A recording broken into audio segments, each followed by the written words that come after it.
నామమునకు మహిమ కలుగును గాక.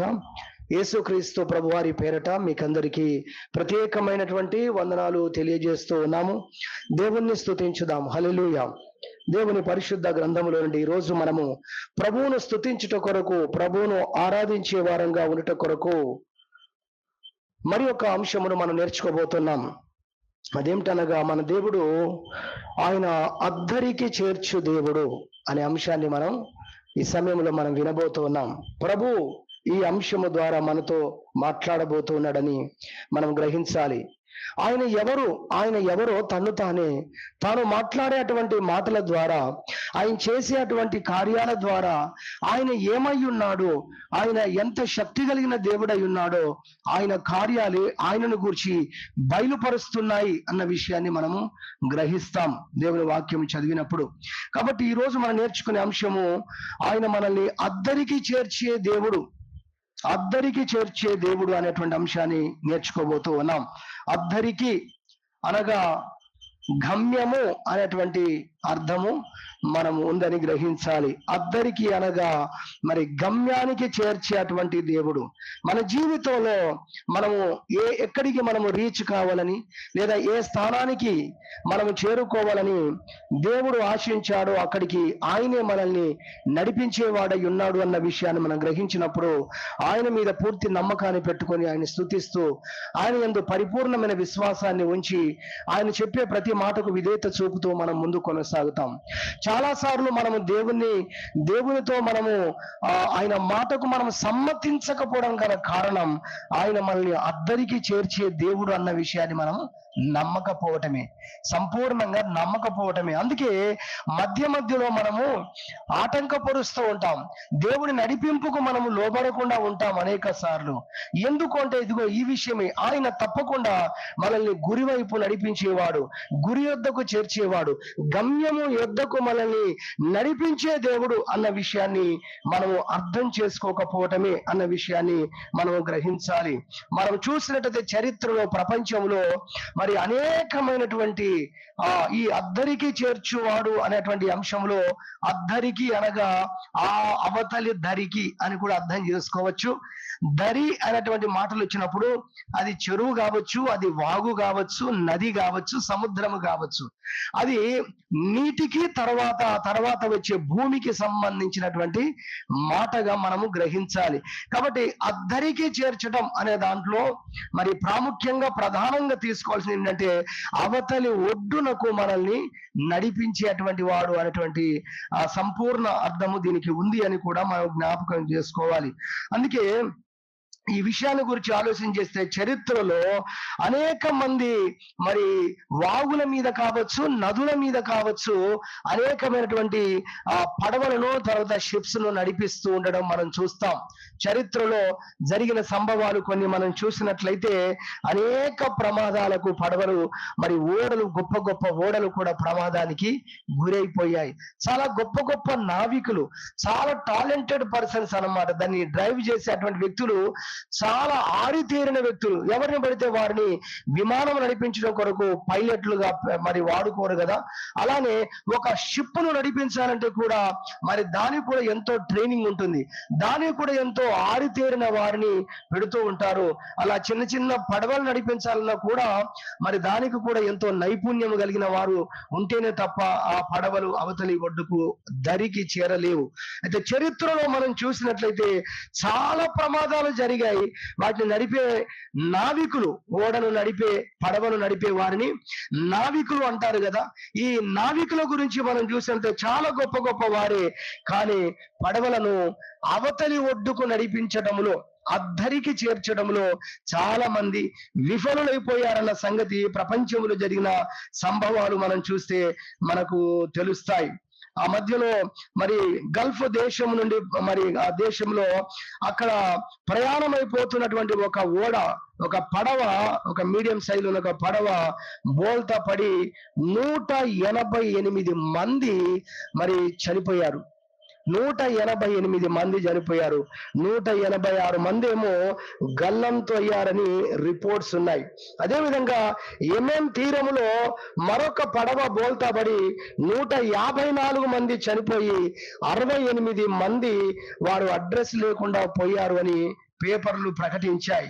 ఆ విధంగా మనం చూసినట్లయితే మరి ఉత్తర సముద్రంలో 2 భారీ నౌకలు, చాలా పెద్ద నౌకలు, ఒక నౌకలో నిండా ఆయిల్ తీసుకెళ్తున్నారంట. చాలా పెద్ద భారీ నౌక. మనం చూసేస్తే ఒక మన స్టేడియం లాంటి ఒక 3-4 స్టేడియాలు వేసుకోవాలి. అంత పెద్ద భారీ నౌకలలో ఆయిల్ తీసుకొని వెళ్తున్నారు. మరోవైపేమో ఈ కార్గో అంటే సామాన్లన్నీ షిఫ్ట్ చేసేటువంటి మరొక భారీ నౌక మరి ప్రయాణమైంది. ఆ 2 ఈ ఉత్తర సముద్రంలో ఢీకొంటే పరిస్థితి ఎలా ఉంటుందో ఊహించండి. అందులో ఏమో ఆయిల్ ఉంది, ఇందులో ఏమో అన్ని సామాన్లు ఉన్నాయి. ఇక సముద్రము అదిరిపోయేంత పెద్ద పేలుడు సంభవించి ఆ చరిత్రలో అతి భయంకరమైనటువంటి సముద్ర ప్రమాదం ఇది అని పేపర్లు ప్రకటించాయి. ఇలా చెప్పుకుంటూ పోతే చాలా విషయాలు ఉన్నాయి. కానీ మనం దేవుని వాక్యంలో చూస్తే మరి దేవుని యొక్క కుమారుడు ఒక రోజు అలాంటి ఒక పడవలోనే ఉన్నాడు. ఆ పడవలో ఆయన ప్రయాణం చేస్తూ ఉన్నాడు. ప్రయాణం చేస్తూ ఉన్నప్పుడు మరి ఆయన చెప్తాడు, ఆయన ప్రార్థన చేస్తాడు, దేవునికి ప్రార్థన చేసుకుంటాడు, దేవుని నడిపించాడు. ప్రమాదం అనేది పడవకు జరగబోతుందని దేవుడే ముందు అతనికి బయలుపరిచాడు. కాబట్టి అతడు చెప్పాడు, శతాధిపతికి చెప్పాడు, తనను ఖైదీగా తీసుకొని పోతున్న పోలీస్ ఆఫీసర్కు, నాయకునికి చెప్పాడు. 100 మంది మీద ఆయన అధికారి అన్నమాట. ఆయనకు చెప్పాడు ఏమని, మనకు ప్రమాదం వస్తుంది, మనం ఈరోజు ప్రయాణం చేయొద్దు. ఖైదీగా ఉన్నాడు, ఈయన దేవుని కుమారుడు ఖైదీగా ఉన్నాడు. జైలు యొక్క అధికారులు, పోలీస్ అధికారులు పెద్ద ఆయనకు చెప్తున్నాడు ఏమని, ప్రమాదం ఉంది అని చెప్తున్నాడు. అయితే ఆయన పెడచెవిన పెట్టాడు. ఎందుకో తెలుసా, ఆ ఓడ నావికుడు ఏం పర్వాలేదు అన్నాడట. అంతా బాగానే ఉంది, మాకు అనుభవాలు బాగా ఉన్నాయి, మాకు అంతా తెలుసు, ఏమీ కంగారు పడవలసిన అవసరం లేదని చెప్పాడు. కాబట్టి ఈ యొక్క దేవుని కుమారుడు చెప్పినటువంటి మాట ఆయన తీసుకోలేదు, కానీ మరి కెప్టెన్ చెప్పినటువంటి మాటను మాత్రమే తీసుకున్నాడు. ఓడ నావికుడు చెప్పిన మాటనే తీసుకున్నాడు. ప్రయాణము కొనసాగింది. కొంత దూరం వెళ్ళిన తర్వాత వారు పడవను నడిపించలేకపోయారు. దాదాపు 3 రాత్రింపగళ్ళు అసలు సూర్యుని గాని, చంద్రుని గాని, నక్షత్రాలు గాని, వెలుగును గాని చూడలేదంట వాళ్ళు. అంత కారు మేఘములతో మరి ఆకాశం అంతా కప్పేసుకొని ఉంది. ఆ భయంకరమైనటువంటి తుఫాను ఒకవైపు, వారి ఓడ మొత్తము కూడా బద్దలైపోయే పరిస్థితి వచ్చింది. అలలు వచ్చి కొడితే ఆ ట్యాంకర్ అంతా నీళ్ళు వచ్చి ఒక్కసారి కొడితే పడవను దాని యొక్క తాకిడి ఎంత బలంగా ఉండాలి. అలాంటి పెద్ద పెద్ద అలలు అంటారు కదా, తాటి చెట్టు అంత అలలు వస్తున్నాయి అట అని చెప్తూ ఉంటారు కదా, 3 మీటర్లు ఎగిసి పడుతున్నాయి అని చెప్తారు న్యూస్ లో. మరి అంత పెద్దగా, అంత మందముతో, వెడల్పుతో వచ్చి నీరు తన బలముతో కొడితే ఓడ బద్దలు కాకపోతే ఏమవుతుందండి? అలాంటి పరిస్థితుల్లో ఉన్నప్పుడు వారు ప్రాణాల మీద ఆశ వదిలేసుకున్నారు. ఆ ఓడేమి చిన్న ఓడ కాదు. మనము అపోస్తల కార్యములు 27వ అధ్యాయము 37వ వచనం చూస్తే ఆ ఓడలో ఉన్న వారందరూ కూడా 276 మంది ఉన్నారట. అదే తెప్ప అనుకోకండి మీరు, ఏదో చిన్న పడవ. మనం చూసే గోదావరిలో ఇక్కడ అటు ఇటు తిరిగే చిన్న పడవ కాదు అది. ఒక ఓడ 276 మంది ఉన్నారు దాంట్లో. వాళ్ళు తిరగడం కొరకు, వాళ్ళ సామాన్ల కొరకు, ఇంకా ప్లేస్, ఇవన్నీ ఆలోచన చేస్తే ఎంత పెద్ద భారీ నౌకో మీరు ఆలోచించాలి. కానీ ఆ ఓడ పరిస్థితి ఎలా ఉందంటే ప్రమాదంలోకి వెళ్ళిపోయింది. అలాంటి పరిస్థితులలో గాలి వారిని పోనివ్వట్లేదు. ఎంత ప్రయత్నం చేసి దాన్ని దరికి నడిపించాలని ఎంత ప్రయత్నం చేసినా కూడా వారు వారు అనుకున్న మార్గంలో దాన్ని నడిపించడం విషయంలో విఫలులైపోయారు. దాన్ని కంట్రోల్ చేసే విషయంలో విఫలులైపోయారు. దాన్ని గమ్యం వైపు నడిపించే విషయంలో విఫలులైపోయారు. ఇక చివరికి దాన్ని కాపాడుకునే విషయంలో కూడా వారు విఫలులైపోయారు. అందుకే బైబిల్లో మీ 27వ అధ్యాయం అంతా మీరు ఇంటికి వెళ్ళిన తర్వాత చక్కగా చదువుకోనండి. వారి సామాన్లు మొత్తము కూడా వారు పారేశారండి. ఇక మనము బ్రతకలేము, బ్రతుకుట కష్టము అని వారికి అనిపించినప్పుడు వారి సరుకంతా కూడా పడేశారు. 27వ అధ్యాయం 9వ వచనం, చాలా కాలమైన తర్వాత, చాలా దినాలైపోయింది, సముద్రంలో చిక్కుకుపోయారు, దరి కనబడట్లేదు, వారు వెళ్ళాలనుకున్న గమ్యం మిస్ అయిపోయింది. అది తెలుస్తూ ఉన్నా, అది కనబడుతూ ఉన్నా, లేదా వారికి అర్థమవుతూ ఉన్నా అటువైపుగా నడిపించలేని బలహీనులుగా ఆ యొక్క ఓడ నడిపే వారందరూ మారిపోయారు. కెప్టెన్ కూడా అచేతనుడైపోయాడు. అలాంటి పరిస్థితుల్లో 9వ వచనం, చాలా కాలమైన తర్వాత ఉపవాస దినము కూడా అప్పటికే గతించినందున ప్రయాణము చేయుట అపాయకరమై ఉండెను. అప్పుడు పౌలు అంటున్నాడు, అయ్యలారా, ఈ ప్రయాణము వలన సరుకులు, ఈ ప్రయాణం వలన సరుకులకును ఓడకును మాత్రమే గాక మన ప్రాణములకు కూడా హానియు బహు నష్టమును కలుగునట్లు నాకు తోచుచున్నదని చెప్పి వారిని హెచ్చరించాడట పౌలు గారు. కానీ అయినను శతాధిపతి పౌలు చెప్పినది నమ్మక ఓడ నావికుడు, పౌలు చెప్పినది నమ్మక నావికుడును ఓడ యజమానులను చెప్పినదే నమ్మెను. ఆ ఓడకి ఎవరైతే బాస్ ఉన్నారో, కెప్టెన్, ఆయన దాన్ని నడిపించేటువంటి నావికుడు చెప్పే మాట నమ్మాడు తప్ప దేవుని యొక్క సేవకుడు చెప్పిన మాట నమ్మలేదు. ఎందుకు దేవుడు సేవకుడు చెప్పే మాట నమ్మాలి? ఎక్స్పర్ట్స్ చెప్పే మాట ఎందుకు నమ్మదు? ఇద్దరు నిలబడ్డారు అనుకోండి మన ముందు, ఒకరు ఎక్స్పర్ట్, ఒకరేమో దేవుని సేవకుడు. ఆయన చెప్పిన మాట ఎందుకు నమ్మాలి, ఈయన చెప్పిన మాట ఎందుకు నమ్మద్దు అంటే, నిజానికి ఎక్స్పర్ట్స్ చెప్పే మాట మనం నమ్మాలి, కానీ అక్కడికి దేవుడు అనే అంశం వచ్చినప్పుడు దేవునికి మనం మొదటి స్థానం ఇవ్వాలి. హల్లెలూయా. ఎందుకో తెలుసా, ఈ జ్ఞానేంద్రియాలతో చూసి ఆలోచించి చెప్పేదేమో ఓడ నావికుడు, కెప్టెన్. కానీ దేవుని సేవకుడు ఈ జ్ఞానేంద్రియాలతో చెప్పడు, ఆయన ప్రార్థన చేసి చెప్తాడు. అది పైనుండి వస్తుంది అన్నమాట. అది ఆయన మాట కాదు, అది దేవుని యొక్క మాట. జరగబోయేది ఏ మనిషికి తెలియదు, దేవునికి తెలుసు. ఆ దేవుని యొక్క మాట తాను ఏర్పాటు చేసుకున్న సేవకుల యుద్ధ నుండి వస్తుంది. మరి ఈ విషయాలను తెలియని ఈ కెప్టెన్, ఈ నావికుడు వారేమి పౌలు మాటను తీసుకోలేదు. సరే, అలాంటి పరిస్థితుల్లో ఈ ఓడ చిక్కుకుంది అనే విషయం 15వ వచనంలో మీరు చూసినట్టయితే మీకు అది అర్థమవుతుంది. 18వ వచనంలో, మిక్కిలి పెద్ద గాలి కొట్టుచున్నందున మరునాడు సరుకులు పారవేయసాగిరి. వాళ్ళు తీసుకొని వచ్చిన సరుకులు, మోసుకొని పోతున్న ఆ సరుకులను తీసి పడేశారట. 19వ వచనం, 3వ దినమందు తమ చేతులారా ఓడ సామాగ్రి పారవేసిరి. వారి సరుకులే కాదండి, ఇప్పుడు ఓడలో వారి కొరకు ఏమేం పెట్టుకున్నారో వాటి బరువు కూడా తీసేస్తే ఓడేమైనా క్షేమంగా ఉంటుందేమని ఓడలో ఉన్న సామాను, మరి కుర్చీలు, బెంచులు ఏమేమి ఉన్నాయో మొత్తం తీసి సముద్ర పాలు చేసేశారు. ఇక ఆలోచన చేయండి. 20వ వచనం, కొన్ని దినములు సూర్యుడైన నక్షత్రములైనను కనబడక పెద్ద గాలి మా మీద కొట్టినందున ప్రాణములతో తప్పించుకుందామన్న ఆశ బొత్తిగా పోయెను. చూసారా, అసలు ఏమాత్రం లేదు అంటున్నాడు. ఇలాంటి పరిస్థితుల్లో ఈ ఓడ చిక్కుబడిందండి. మనం స్టార్టింగ్ లో చాలా ఓడల గురించి, పడల గురించి, ప్రమాదానికి గురయ్యని చెప్పుకున్నాం. దేవుని సేవకుడు అపోస్తలుడైన పౌలున్న ఓడ కూడా ప్రమాదాన్ని ఎదుర్కొంది. అక్కడ మిగతా వాళ్ళ సంగతి ఏమో ప్రమాదము వారికి ఎదురైంది, ప్రమాదంలో చిక్కుబడ్డారు, ఘోరమైన నష్టాన్ని పొందారు, ప్రాణాలు కోల్పోయారు. కానీ ఇక్కడ మనం చూసినట్లయితే అపోస్తలుడైనటువంటి పౌలు గారు ఏ ఓడలో ఉన్నాడో ఆ ఓడకు ప్రమాదం కలిగింది, కానీ పౌలు గారి ప్రాణానికి ప్రమాదం కలగలేదు. హల్లెలూయా. చాలా మంది అనుకుంటూ ఉంటారు ఏంటంటే, దేవుణ్ణి నమ్ముకోని వాడికి కష్టాలే. మిగతా పదం మీకు అర్థమైపోయింది.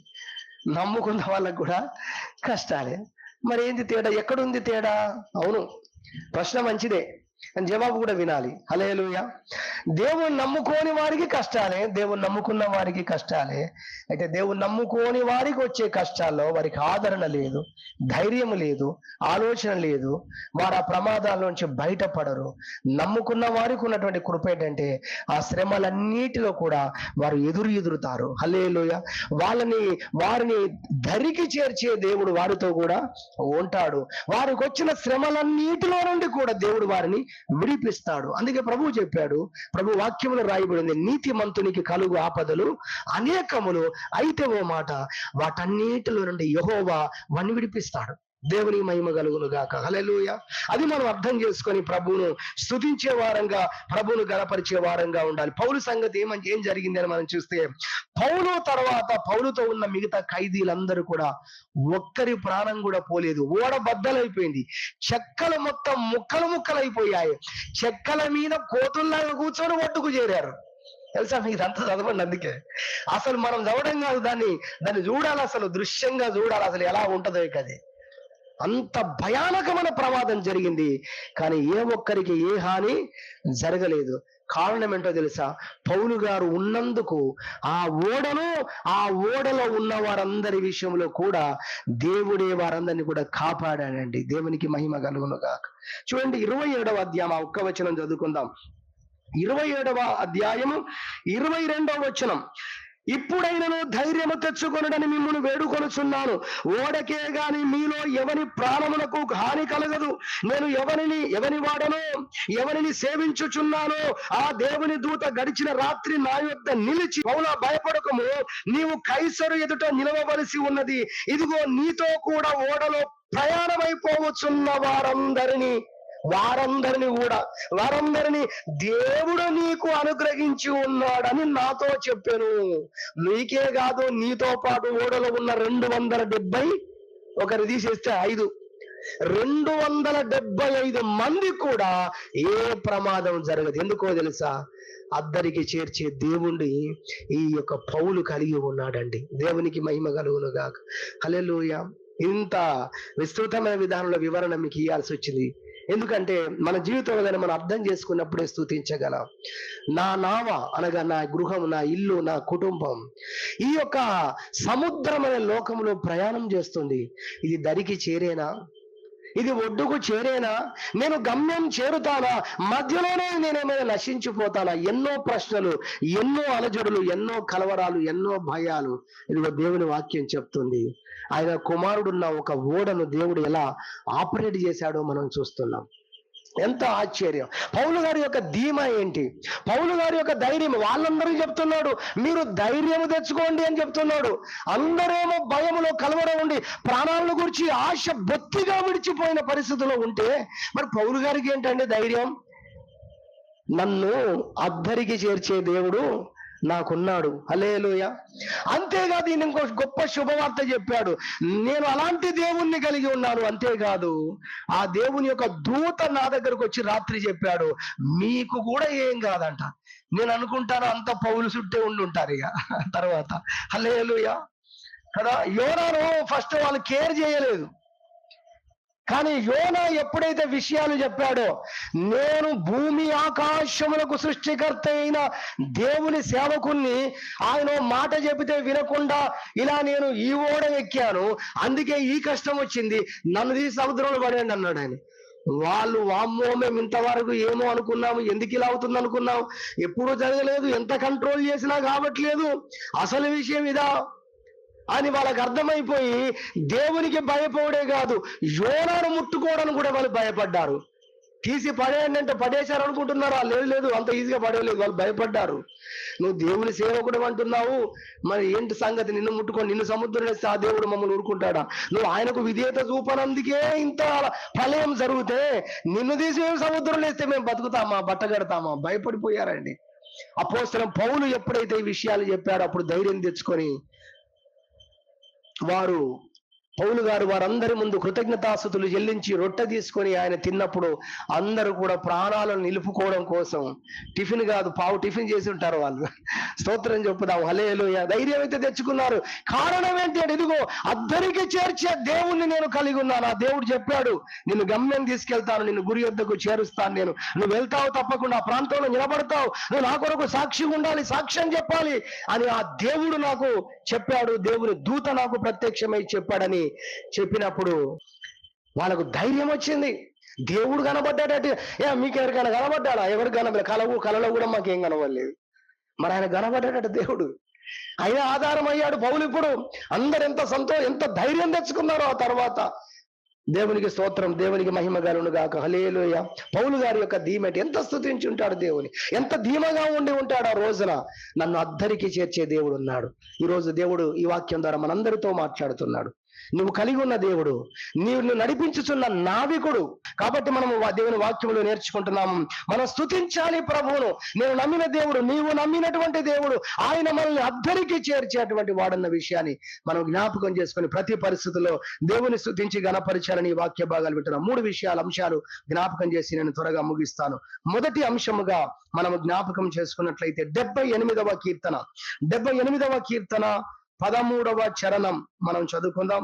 78వ కీర్తన, ఒక్కొక్క దానికి ఒక్కొక్క ఎగ్జాంపుల్ చెప్పి నేను ముగించడానికి ఇష్టపడుతున్నాను. 78వ కీర్తన మనం చూసినట్లయితే 13వ చరణం ఇక్కడ వాక్యం చెప్తుంది, ఆయన సముద్రమును పాయలు చేసి వారిని అద్దరికి నడిపించెను. చూడండి, అక్కడ అద్దరికి అనే మాట మనం కనబడుతుంది. ఆయన వారిని అద్దరికి నడిపించాడు. ఎలా నడిపించాడు అనేది ఇక్కడ మనకు విశేషణంగా చెప్పబడుతుంది. ఆయన సముద్రమును పాయలు చేసి వారిని అద్దరికి నడిపించాడు. నీ జీవితంలో, జీవిత ప్రయాణములో నీ దరి వైపు, నువ్వు దరికి వెళుతుండగా, దరి వైపు వెళ్తుండగా, గమ్యం వైపు వెళ్తుండగా నీ రేవు, ఈ పదం కూడా వాడతాడు, రేవు, బైబిల్లో కూడా ఉంది ఆ పదం. ఆయన వారు కోరిన రేవుకు వారిని నడిపించను. ఆయన అద్దరికి చేర్చే దేవుడు అనే అంశంలో మొదటి అంశం ఏంటంటే, నువ్వు ప్రయాణం చేస్తుండగా నీ ప్రయాణంలో ఏమైనా ఆటంకాలు ఉంటే, అభ్యంతరాలు ఉంటే వాటన్నిటిని కూడా ఏం చేస్తాడు ఆయన?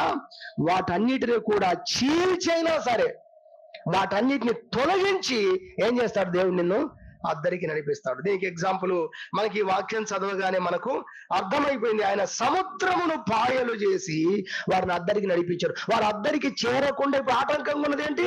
ఎర్ర సముద్రం. మన జీవితంలో కూడా ఇలాంటి కొన్ని ఆటంకాలు, కొన్ని అభ్యంతరాలు మన జీవితంలో వస్తున్నప్పుడు మనం కలవరపడుతూ ఉంటాం. వాక్యం చెప్తుంది, ఆయన అలాంటి వాటన్నిటిని కూడా, అదిగో ఆ ఎర్ర సముద్రాన్ని పాయలు చేసినట్టుగా నీ జీవితంలో అడ్డుగా, ఆటంకంగా ఉన్న వాటన్నిటిని కూడా ఆయన వాటిని పాయలుగా చేసి, వాటిని చీల్చి, వాటిని తొలగించి ఏం చేస్తాడు?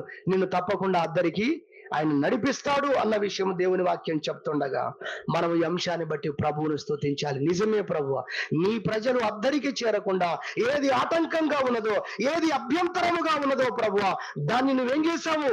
దాన్ని నీవు పాయలుగా చేశావు. ఆ సముద్రాన్ని దాన్ని తొలగించావు. ఆ అడ్డును, ఆ ఆటంకాల్ని నీవు తొలగించి ప్రభువా నీ ప్రజలను నీవు గమ్యానికి చేర్చావు అని దేవుణ్ణి మనం స్తుతించాలి, దేవుణ్ణి మనము ఘనపరచాలి అని దేవుని యొక్క వాక్యము ద్వారా మనం ఈ సమయంలో నేర్చుకుంటున్నాం. అదే విధముగా మనము దేవుని పరిశుద్ధ గ్రంథములో చూసినట్లయితే మరి మొదటి అంశంగా ఇది మీకు అర్థమైందని నేను భావిస్తున్నాను. మొదటి అంశంగా మన ప్రయాణములో మనము గమ్యము చేరకుండా, అద్దరికి చేరకుండా ఏవైతే ఆటంకాలు ఉన్నాయో వాటన్నిటిని కూడా ఆయన తొలగిస్తాడు అన్న విషయాన్ని మొదటిగా జ్ఞాపకం చేస్తున్నాం. మరొక వాక్యం చదువుకుందాం దీని కొరకు. లూకాసు వార్త 8వ అధ్యాయం. లూకాసు వార్త 8వ అధ్యాయం. 8వ అధ్యాయంలో మనం చూసినట్టే 22వ వచనం, 8:22 ఇది మనం చూద్దాం. ఇక్కడ వారు ప్రయాణం అయిపోతున్నారు. మరి ఒకనాడు ఆయన తన శిష్యులతో కూడా దోణ ఎక్కి సరస్సు అద్దరికి పోదామని వారితో చెప్పగా, ఇక్కడ కూడా అద్దరికి అనే మాట కనబడుతుంది చూడండి. అనగా అవతలి ఒడ్డుకు వెళ్దామని వారితో చెప్పాడు. వారు ఆ దోణను త్రోసి బయలుదేరారు. వారు వెళ్ళుచుండగా ఆయన నిద్రించిను. అంతలో గాలి వాన సరస్సు మీదికి వచ్చి దోణె నీళ్లతో నిండినందున వారు అపాయకరమైన స్థితిలో ఉండిరి కనుక ఆయన వద్దకు వచ్చి, ప్రభువా నశించిపోవచ్చున్నామని చెప్పి ఆయన లేపిరి. ఆయన లేచి గాలిని, నీటి పొంగును గద్దింపగానే అవి అణిగి నిమ్మలమాయను. చూడండి, వారు ప్రభు అన్నాడు అద్దరికి పోదామని చెప్పాడు. మనం అవతలి ఒడ్డుకు వెళ్ళాలని ప్రభు చెప్పాడు. సరే, ఆ సమయంలో వీరందరూ ప్రయాణం ప్రారంభించారు. మధ్యలో ఆటంకాలు వచ్చాయి. తుఫాన్ వచ్చింది, గాలి, ఇవన్నీ వచ్చాయి. అప్పుడు అపాయకరమైన పరిస్థితుల్లో పడవ ఉంది. ఆ పరిస్థితుల్లో యేసుప్రభు ఏమో నిద్రపోతూ ఉన్నాడు. వాళ్ళు వచ్చి యేసుప్రభుని లేపారు. అదంతా మన స్టోరీ మనకు తెలుసు. అయితే ఏం చేశాడు ప్రభు? గాలిని, తుఫాన్ని ఏం చేశాడు? గద్దించాడు. మన ఆ అంశానికి సరిపడా ఈ ఎగ్జాంపుల్ కూడా తీసుకుందాం. మనం వెళ్ళే మార్గంలో మనం గురువైపు వెళ్తున్నాం, గమ్యం వైపు వెళ్తున్నాం. మనల్ని నడిపించేవాడు నావికుడు ప్రభు అయిన యేసుక్రీస్తు. హల్లెలూయా. దానికి వచ్చే ఆటంకాలన్నిటిని కూడా ఆయనే చూసుకుంటాడు. అద్దరికి పోదాము అని చెప్పిన దేవుడు, అద్దరికి తీసుకెళ్దామని చెప్పిన దేవుడు వచ్చే ఆటంకాల విషయాలను కూడా చూసుకుంటాడని మనం ఎరిగి ప్రభువును స్తుతించుదాం. హల్లెలూయా. అర్థమవుతుందా? చూడండి, ఒక దైవజనుడు ఈ మాట అన్నాడు, ఈ వాక్యం చెబుతూ ఏమన్నాడంటే, దేవుడు అద్దరికి పోదామన్నాడు కానీ ఏ తుఫాన్ రాదు, ఏ వర్షం రాదని చెప్పలేదు అన్నాడు. దేవుడికి మహిమ కలుగునుగాక. హల్లెలూయా. మనం అంటాం, అదెందుకు ప్రభు అద్దరికి పోదామన్నావు ప్రభు, ఇప్పుడు ఎందుకు ప్రభు ఇట్లా అవుతుంది, నేను చెప్పానా ఇది ఉండదు అని నేను చెప్పానా అంటాడు ప్రభు. మరి విషయం ఏంటంటే, ఇలా వచ్చింది ప్రభు అని ప్రార్థన చేయొచ్చు, తప్పేమి కాదు. కానీ సనవద్దు, గొనుగొద్దు, కలవరపడవద్దు, అది దేవునికి ఇష్టం లేదు. విశ్వాసి, నిజమైన విశ్వాసి అంటే అయితే ఏమనుకుంటాడంటే, అద్దరికి పోదామన్నప్పుడే నేను పోయాను, దేవునికి స్తోత్రం అంటాడు. హల్లెలూయా. చూసారా, బైబిల్లో రాయబడింది ఏమని, మీరు అడుగు వాటి నెలను పొంది ఉన్నామని నమ్ముడి, అప్పుడు అవి మీకు అనుగ్రహించబడును. మనము ఈ మధ్య ఒక దైవజన వర్తమానం ఆయన అన్నాడు, మనం 50% చేస్తున్నాం అన్నాడు. ఏంటది? మనందరం అతి భారీ ఎత్తున ప్రార్థనలు చేస్తున్నాం అన్నాడు. కానీ ప్రభువు చెప్పింది ఏంటంటే, మీరు అడగండి అన్నాడు, మీరు పూర్తి చేశారు అది. కానీ అడుగు వాటి నెలను పొంది ఉన్నామని ఇప్పుడు ఏం చేయాలి? ఇంకో సెక్షన్ ఉంది, ఇంకో పార్ట్ ఉంది, పార్ట్ 2. నమ్మాలి అన్నాడు. హల్లెలూయా. నమ్మాలి అన్నాడు. నాకు ఒక రోజు నమ్మినట్టు గుర్తెట్లా అని ఆ వాక్యం మీద నేను ఆలోచన చేసినప్పుడు ప్రభు మాట చెప్పాడు, నువ్వేదైనా పొందుకున్నప్పుడు ఏం చేస్తావు అని అడిగాడు దేవుడు.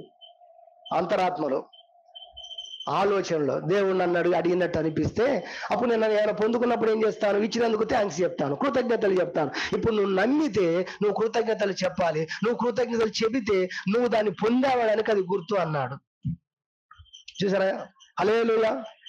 కాబట్టి మనం అర్థం చేసుకోవాలి, ఇక్కడ ప్రభు అద్దరికి వెళ్దాం అన్నప్పుడే ఏమైపోయిందట? నిజమైన విశ్వాసి మనం పోయామనుకుంటాడు, మధ్యలో ఏమైనా వచ్చాయనుకోండి, వస్తాయిలే అని అంటాడు. పడుకొని ఏమంటాడు? పరుపులో పడుకొని చక్కగా నిద్రపోతూ, వస్తాయిలే అండి ప్రభు చెప్పాడు కదా, అదంతా కుదరదు. ప్రభు చెప్పాడు, మనం అద్దరికి పోతామంటాడు అంతే. ఎవరు? ఒక నిజమైన బలమైన విశ్వాసి. శిష్యులు ఆ రోజుకు ఆ స్థానంలో ఆ పరిస్థితిలో రాలేదు కనుక వారు కలవరపడ్డారు. సరే, ప్రభు వారిని గద్దించినట్లుగా కూడా మనం చూస్తాం. ఎన్నో కార్యాలు చేశారు, ఇప్పటికే మీరు గొప్ప విశ్వాసంలోకి రావలసి ఉండాలని కూడా ప్రభు వారికి అనేక విషయాలు చెప్పాడు. ఏది ఏమైనా మనం ఇక్కడ నేర్చుకునే మొదటి అంశంలో, వచ్చే ఆటంకాలను ఆయన తొలగిస్తాడు, వాటిని గద్దించే అటువంటి దేవుడుగా కూడా ఆయన ఉన్నాడని గుర్తించి, మన ప్రయాణంలో మనకు ఎదురవుతున్నటువంటి శ్రమ శోధనలో, జీవిత ప్రయాణంలో అద్దరికి చేర్చే దేవుడు ఉన్నాడు. వచ్చే ఆటంకాలను కూడా ఆయన తొలగిస్తాడని దేవుణ్ణి స్తుతించుదాం. దేవునికి మహిమ కలుగునుగా. హల్లెలూయా. ఇది మొదటి విషయం. రెండవదిగా మనము చూసినట్లయితే దేవుని వాక్యముల నుండి మనం చూద్దాం. మరొక వాక్య భాగాన్ని మనం చదువుకుందాం. ఇదే కీర్తనల గ్రంథములో మనం చూసినట్లయితే, లేదా నిర్గమకాండం చూద్దాం. ఒక మాట చదువుకుందాం, సమయం అయిపోతుంది. నిర్గమకాండము 15వ అధ్యాయము. ఇక్కడ వీరు స్తుతించినటువంటి కీర్తన మనకు కనబడుతుంది. అప్పుడు మోషేయు మొదటి వచనం, ఇశ్రాయేలు యెహోవాను గూర్చి ఈ కీర్తన పాడిరి. దేవుణ్ణి స్తుతిస్తున్నారండి వీళ్ళు. అందులోకెళ్ళి ఒక్క మాట మనం చదువుకుందాం, ఒక్క చరణం చదువుకుందాం. ఏమని స్తుతించారో ఒక్క చరణం మనం చదువుకుందాం. ఇది పాట కదా, చరణం అని చెప్పాలి. కీర్తనని కూడా చెప్పాడు కదా, కీర్తన పాడారని. రైట్. నిర్గమకాండం 15వ అధ్యాయము 16వ వచనం చూస్తే ఇక్కడ ఏముంది?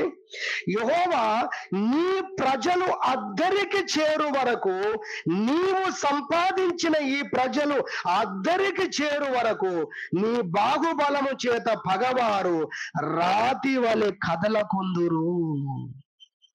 ఎంత గొప్ప మాట అండి. హల్లెలూయా. దానికి దీనికి తేడా ఉంది, ఫస్ట్ పాయింట్ కి సెకండ్ పాయింట్ కు. ఫస్ట్ ఏమో ఆటంకాలను తొలగిస్తారని మనం విన్నాం. రెండవది ఇక్కడ ఏమంటున్నాడంటే, నీ ప్రజలు అద్దరికి చేరు వరకు వారి శత్రువులు ఏం చేస్తాడట? స్టిక్ చేసేస్తాడంతే. వాళ్ళ పాదాలు రెండు ఆవిడ అతికినట్టుగా ఆగిపోతారు, మిమ్మల్ని వారు పట్టుకోలేరు, మీ వద్దకు రారు. ఇది కూడా మనం ఎర్ర సముద్రం సందర్భంలోనే మనము సందర్భానికి సంబంధించిన వాక్యమే కీర్తనే. మనం చూస్తాం, ఎర్ర సముద్రం ముందు ఉంది, వాళ్ళు వస్తున్నప్పుడు ఎదురైంది, లేదా అక్కడ ఉంది, అక్కడికి నడిపించాడు ప్రభువే నడిపించాడని బైబిల్ చెప్తుంది. సరే, అక్కడ వాళ్ళకి ఏం టెన్షన్ లేదు ఆ రోజు. ఇప్పుడు ఎలా వెళ్తాం, సర్లే మోషేకు దేవుడు చెప్తాడు, మనం వెళ్తాం. మరి దాని సంగతి ఏంటో మనకు తెలియదు, ఏమేమి అనుకున్నారో మొత్తానికి.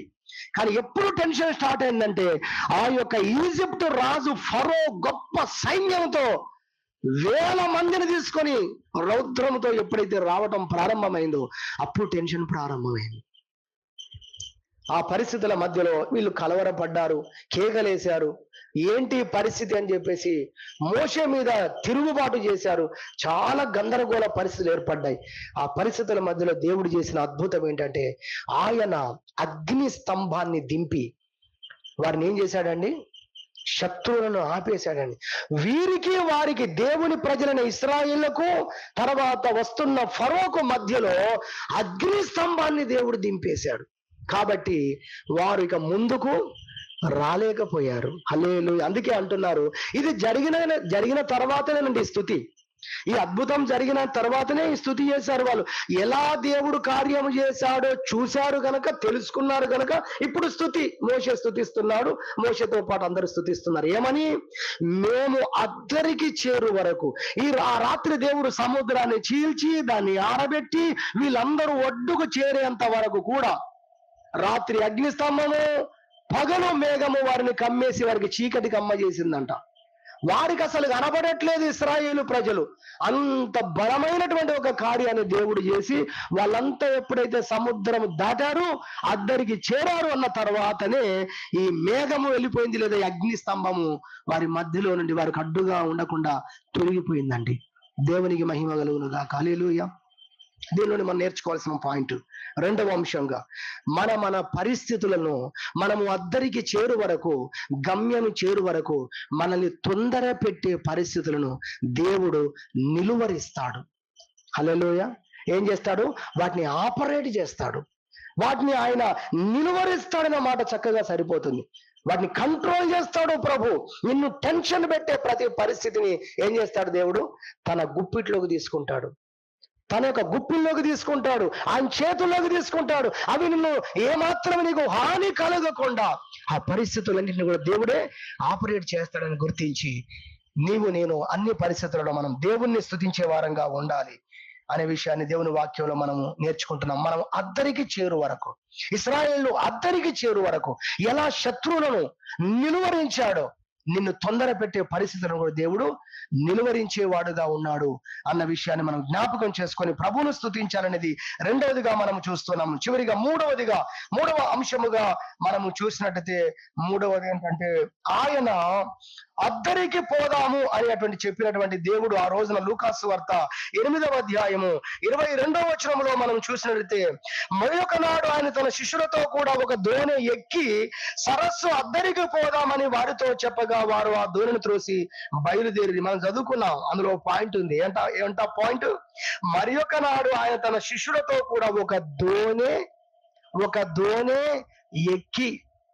మనం చదువుకుంటూ వెళ్ళిపోయాం, ఎందుకంటే ఆ పాయింట్ మనం తీసుకోలే కదా. ఇలా చదువుతూనే ఇన్ని పాయింట్లు వస్తాయి, ఇన్ని విషయాలు ఉంటాయి అక్కడ.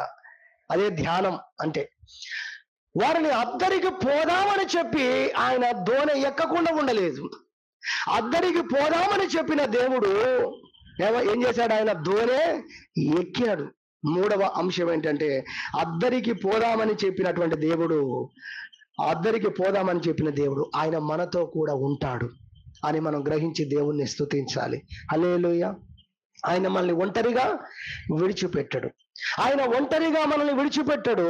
ఆయన మనల్ని ఒంటరిగా చేయడు అన్న విషయాన్ని మనం తెలుసుకోవాలి. ఆయన మనతో కూడా ఉంటాడు. మనతో కూడా ఉంటాడు కాబట్టి ఇప్పుడు మన యొక్క ప్రయాణంలో ఎలాంటి అడ్డంకులు వచ్చినా, శత్రువులు ఒకవేళ తరిమే పరిస్థితులు వచ్చినా, ఏ పరిస్థితులు వచ్చినా కూడా వాటన్నిటిలోంచి కూడా మనం బయటపడతాం. ఎందుకంటే ఆ దేవుడు మనతో కూడా ఉన్నాడు. దేవుడు మనతో కూడా ఉన్నాడనే అంశం చాలా పెద్ద విషయం, పెద్ద అంశం అది. ఇమ్మానుయేలు అనగా దేవుడు మనకు తోడు అని దాని యొక్క అర్థం. మోషేకున్న ధైర్యం ఏంటో తెలుసా? ఆ రోజు 30 లక్షల మందిని అరణ్యంలోకి తీసుకొని వెళ్తే వీళ్ళకు ఆహారం ఎట్లా, నీళ్ళు ఎట్లా, అసలు వీళ్ళని ఎవరు చూసుకోవాలి? ఒక కుటుంబాన్ని ఏరడమే కష్టం. మరి 30 లక్షల మంది సంగతి ఏంటి అసలు? ఆయనకున్న ధైర్యం ఏంటో తెలుసా? దేవుడు మనతో కూడా, నాతో కూడా ఉన్నాడు. నిర్గమాకాండం 33వ అధ్యాయం 15వ వచనంలో ఆయన ప్రార్థన చేస్తాడు. దేవా, నువ్వు మాతో కూడా రాకపోతే మేము ఇక్కడి నుంచి వెళ్ళము అని చెప్పాడు ఆయన. హల్లెలూయా. నువ్వు వస్తే చాలు. అందుకే ఇలాంటి మెసేజ్ నుంచి ఆ పాటలు పుట్టాయి. నీవుంటే నాకు చాలు యేసయ్యా, నీ వెంట నేను ఉంటాను యేసయ్యా. చాలు, నువ్వు ఉంటే చాలు, ఇక నీ వెంట నేను ఉంటాను. ఆ యేసు ప్రభువే మనతో ఉంటే మనకు అసలు కొదువేంటి? ఇవన్నీ ధ్యానించే కదా 23వ పాట కీర్తన రాశాడు దావీదు. ఏమన్నాడు? యెహోవా నా కాపరి, నా నావికుడు, నా కెప్టెన్ ఆయన, అసలు నాకు లేమి అనేది అసలు ఉండదు. ఎలా చెప్పగలుగుతున్నావు? ఆయన కాపరిగా ఉన్నాడు, అంతా ఆయనే చూసుకుంటాడు. హల్లెలూయా. అంతా ఆయనే చూసుకుంటాడు. అద్దరికి నన్ను నడిపించే దేవుడు, నడిపిస్తాను నిన్ను చెప్పిన దేవుడు సింహాసనం మీద కూర్చొని నన్ను వెళ్ళు అని చెప్పలేదు, కానీ ఆయన నా నావలోనే ఉన్నాడు. ఇక ఈ నావలో ఆయన ఉండగా దీనికి ఎన్ని తుఫానులు వచ్చినా, ఎన్ని కష్టాలు వచ్చినా, ఎన్ని పరిస్థితులు వచ్చినా, చాలా మంది భయం ఇదే, ఇవన్నీ వస్తున్నాయి. అవన్నీ వాటన్నిటిలోంచి దేవుడు ఎలా విడిపించబోతున్నాడో అది చూడడానికి రెడీగా ఉండు నువ్వు. హల్లెలూయా. వాటన్నిటి నుంచి ఎలా తప్పిస్తాడో దేవుడు, వాటిని చూడడానికి నువ్వు రెడీగా ఉండు. వాటిని రాసుకోవడానికి పెన్ను పేపర్తో రెడీగా ఉండు నీవు. అందుకే అవన్నీ వస్తున్నాయి. ఎందుకంటే నీ జీవితంలో దేవుడు కాపరిగా ఉన్నాడు. నిన్ను అద్దరికి చేరుస్తానని చెప్పినటువంటి దేవుడే నీతో కూడా నీ నావలో వస్తున్నాడు అనేది 3వ అంశంగా చూస్తున్నాం. కాబట్టి 3 అంశాలు మనం నేర్చుకున్నాం. మొదటిగా లేదా అంశం మనం చూస్తున్నాం, అద్దరికి చేర్చు దేవుడు, గమ్యము చేర్చు దేవుడు అన్న ఈ అంశంలో మొట్టమొదటిగా మనం అద్దరికి వెళుతుండగా వచ్చే అటువంటి ఆటంకాలన్నిటిని ఆయన గద్దించి పారదోలుతాడు. ఆటంకాలన్నిటిని కూడా ఆయన తొలగిస్తాడు. ఎర్ర సముద్రం లాంటి వాటిని కూడా ఆయన చీల్చివేసి తన ప్రజలు అద్దరికి చేర్చినట్టుగా మనల్ని అద్దరికి చేర్చే దేవుడు అనేది మొదటిగా మనం విన్నాం. దాన్ని బట్టి మనం స్తుతించాలని నేర్చుకున్నాం. రెండవదిగా మనం దేవుని వాక్యముల నుండి మరి 2వ అంశంగా మనం నేర్చుకున్నాము, మనము అద్దరికి చేరు వరకు, మనము గమ్యము చేరు వరకు మనల్ని తొందర పెట్టే పరిస్థితులు, మనల్ని కలవర పెట్టే పరిస్థితులన్నిటినీ కూడా ఆయన నిలువరిస్తాడు. శత్రువులను ఏ విధంగా నిలువరించాడు ఆ రోజు ఫరో సైన్యాన్ని, ఇశ్రాయేలును కాపాడటం కొరకు, అలానే మన తొందర పెడుతున్న ప్రతి పరిస్థితిని ఆయన తన గుప్పిట్లో తీసుకుంటాడు, తాను ఆపరేట్ చేస్తాడు, వాటిని ఆయన నిలువరిస్తాడు. రెండవదిగా విన్నాం.